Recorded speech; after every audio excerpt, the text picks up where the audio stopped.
ವ್ಯವಸಾಯ ಜಾಸ್ತಿ ಆಗಿದೆ, ಬೇಡಿಕೆ ಕೂಡ ಇದೆ. ನಮ್ಮ ರೈತರಿಗೆ ಒಳ್ಳೇದಾಗ್ತದೆ. ನಾವು ಈಗಾಗಲೇ ಒತ್ತಾಯವನ್ನು ನಾವು ಮಾಡ್ತಾ ಇದ್ದೀವಿ. ಪ್ರತಿಭಟನೆ ಮಾಡಕ್ಕೆ ಮುಂದಾಗಿದ್ದಾರೆ ಸರ್. ಗೊಬ್ಬರ ಬಿಜೆಪಿ ಏನ್ ಮಾಡ್ತಾರೆ? ಬಿಜೆಪಿ ಅವ್ರ ಮೇಲೆ ಪ್ರತಿಭಟನೆ ಮಾಡ್ತೀವಿ.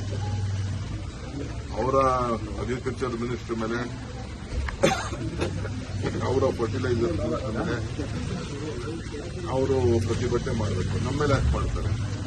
ಗೊಬ್ಬರ ನಮ್ಮತ್ತಿದೆಯಾ? ಗೊಬ್ಬರ ಇಲಾಖೆ ನಮ್ಮತ್ತಿದೆಯಾ? ಗೊಬ್ಬರ ಫ್ಯಾಕ್ಟರಿ ನಮ್ಮತ್ತಿದೆಯಾ?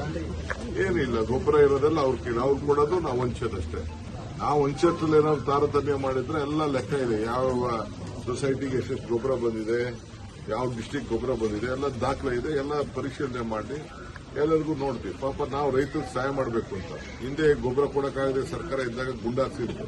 ನಾವು ಯಾವ ಕಾರಣಕ್ಕೂ ಆ ಕೆಲಸಕ್ಕೆ ಹೋಗಿಲ್ಲ, ನಾವು ಹೋಗುದಿಲ್ಲ. ಸರ್, ಇವತ್ತು ಸಿಎಂ ಜಿಲ್ಲಾವಾರು ಸಭೆಯನ್ನ ಮಾಡ್ತಾ ಇದ್ದಾರೆ. ಬೆಂಗಳೂರಿನ ಶಾಸಕರ ಸಭೆಗೆ ಇನ್ನೂ ಕೂಡ ಸಮಯ ನಿಗದಿ ಮಾಡಿಲ್ಲ, ಯಾಕೆ ಸರ್?